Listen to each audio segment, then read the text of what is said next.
Nat, fantastic to see you on CGTN. Great to have you with us today. Thank you so much for this opportunity. Let me begin by asking you about China's economic target this year. China set an economic growth goal of around 5% for this year. What do you think this target would mean for Thailand and ASEAN?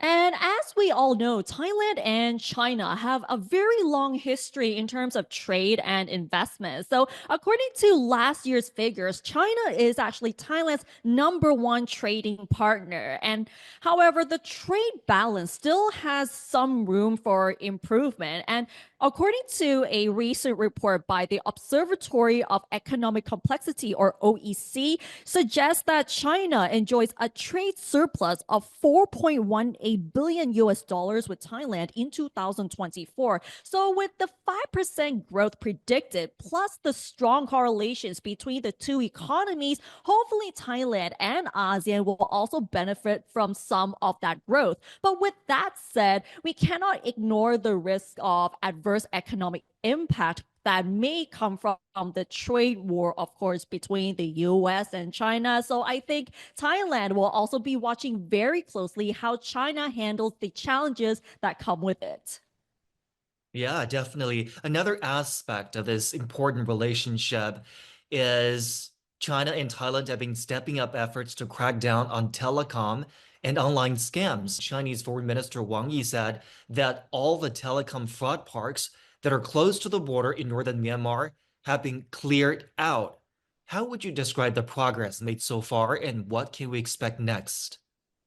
I would say the efforts have been very effective here in Thailand, but not entirely because you have to keep in mind that the challenge is that these scam networks can still move around. And you might recall that China's Assistant Minister for Public Security, Liu Zhongyi, has been in Thailand and Myanmar last month to discuss the measures to tackle scam call centers, mostly operated by Chinese criminal gangs, and to also rescue the victims as well.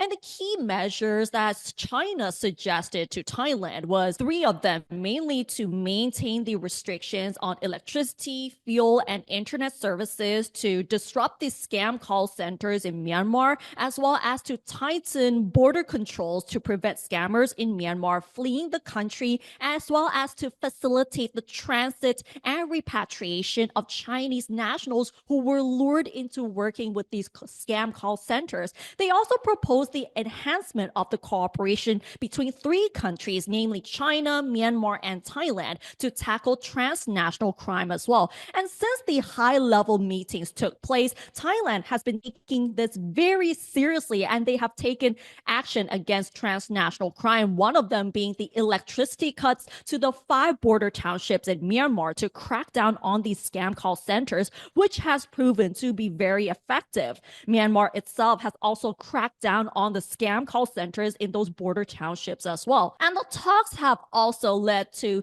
the mass repatriations of Chinese nationals who have been lured to work in those scam call centers in Myanmar, particularly in the Myawaddy border township, where it is widely known to be a scam city. And in Myawaddy border township, there are two main scam cities, which are Shui Koko and KK Park. And many of the Chinese nationals have been lured to work for these criminal gangs there. And recently, the first group of Chinese nationals have already been repatriated in 16 charter flights last back to China. And latest reports say that the second group of about 1,400 Chinese nationals who used to work in these scam centers in Myawaddy will be sent to Mae district of Thailand's Tha province for repatriation. And these people will be flown back to China on 19 charter flights within this week.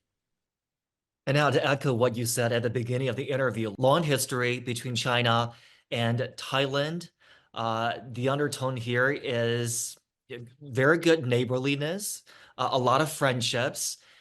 China and Thailand marked 50 years of their relations this year, and just very recently, we've had the Thai Prime Minister visit China. Talk to us about your expectations about China-Thai relations at this very important anniversary.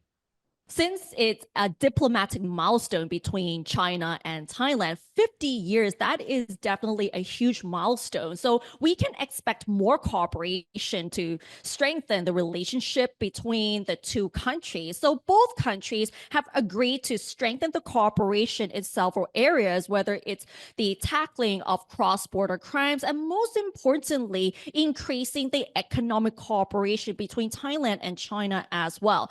And we have to say that Thailand, under the leadership of the ruling Pheu Thai party, has been trying to attract more foreign investment into the country. They have met with representatives of top companies spanning from tech, car manufacturing, and retail in many countries, including China, to show that Thailand is actually ready to welcome more foreign investment into the country. And recently, the Thai government claims that China is ready to increase investments into Thailand, especially in green technology, digital economy, and healthcare. And these are the three industries that the world is placing much more importance in this era. And both countries also agreed to expand many other cooperations through free trade agreements, the Mekong Lan Chang Cooperation Framework, and another mega infrastructure project, which is actually considered to be a very huge project here in Thailand, is the Thailand China High Speed Rail Project, which is yet to be finalized.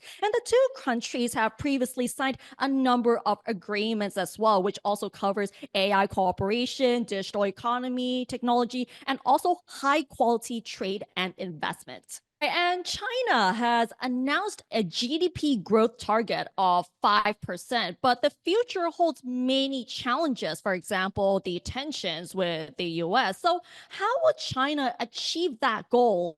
And how will this growth benefit the region?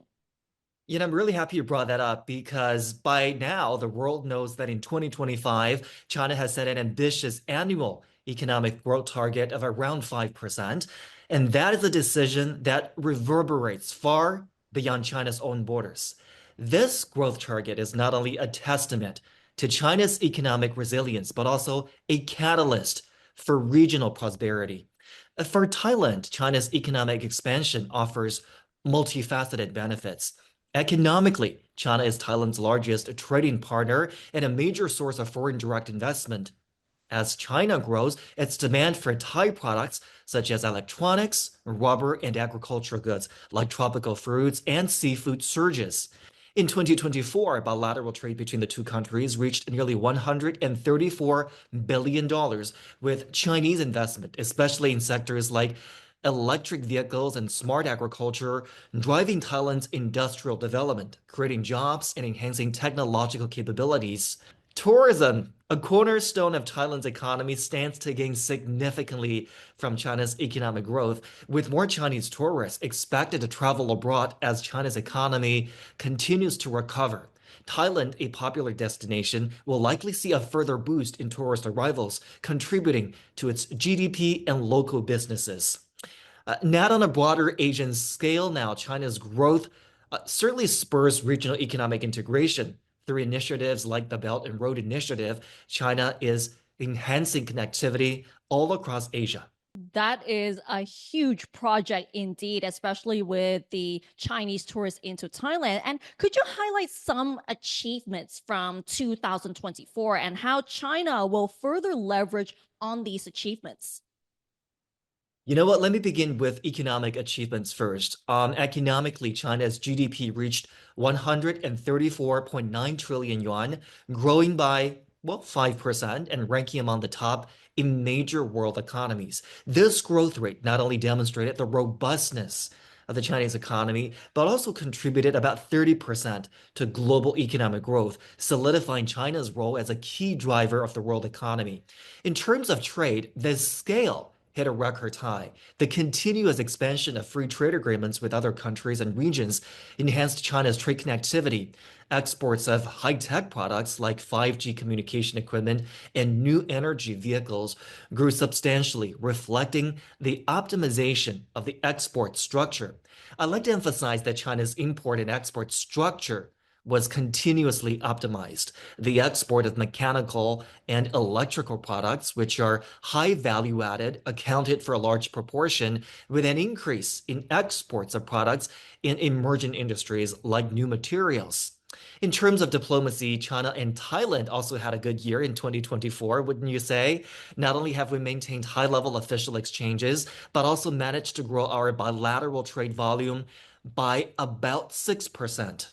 And since the visa exemption agreement between China and Thailand took effect on March 1st, 2024, it has greatly facilitated people-to-people exchanges. The number of Chinese tourists traveling to Thailand has increased significantly, promoting the development of the tourism industry in Thailand and bringing economic benefits. So I'd say that 2025, as it marks an important anniversary for China and Thailand, holds a lot of potential.